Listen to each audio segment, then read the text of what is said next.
दोस्तों, कुबेर का अहंकार और गणेश की कहानी है। एक धार्मिक कथा है। धन के देवता कुबेर तीनों लोक में सबसे अमीर थे।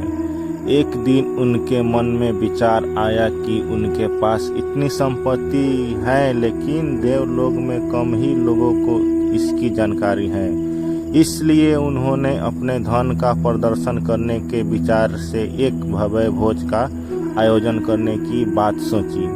इस भोज में तीनों लोगों को, सभी देवी देवताओं को आमंत्रित किया गया। भगवान शिव कुबेर के इष्ट देवता थे, इसलिए भगवान शिव का आशीर्वाद लेने कुबेर कैलाश गए और भगवान शिव से कहा, प्रभु, आज मैं सभी लोगों को सबसे ज़्यादा धन्यवाद हूँ। यह सब आपकी कृपा से ही संभव हो पाया है। अपने निवास पर एक बड़े भोज का आयोजन करने जा रहा हूँ। कृपया आप परिवार सहित भोज में पधार कर मुझे अपनी कृपया से अनुग्रहित करें। भगवान शिव को कुबेर के मौजूद अहंकार दिख गया, इसलिए भगवान शिव बोले, वत्स, मैं कहीं बाहर नहीं जाता।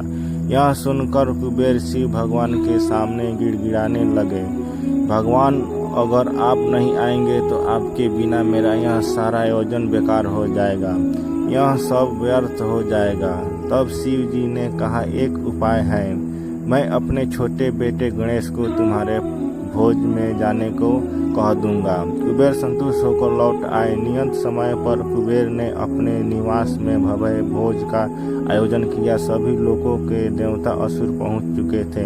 अंत में भगवान गणेश भी आए और आते ही कुबेर से कहा, मुझको बहुत तेज भूख लगी हुई है, मेरे लिए जल्दी से भोजन लाया जाए। कुबेर स्वयं उन्हें भोजन करने के लिए भोजन से सजे कमरे में ले गए।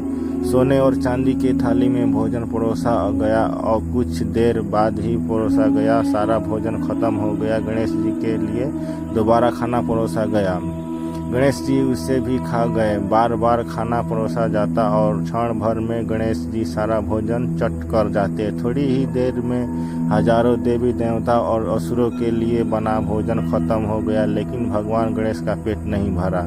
ये रसोई घर में जा पहुँचे और वहाँ रखा सारा कच्चा सामान भी खाने लगे, लेकिन तब भी उनकी भूख नहीं समाप्त हुई। जब सभी खाद्य वस्तुएं खत्म हो गई तो भगवान गणेश ने कुबेर से कहा, जब तुम्हारे इस भोज में मुझे खिलाने के लिए कुछ था ही नहीं, तुमने मुझे अपने भोज में न्योता क्यों दिया था?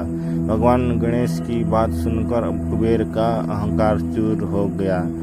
तो चलिए दोस्तों, नमस्कार। अब मिलते हैं अगले वीडियो में।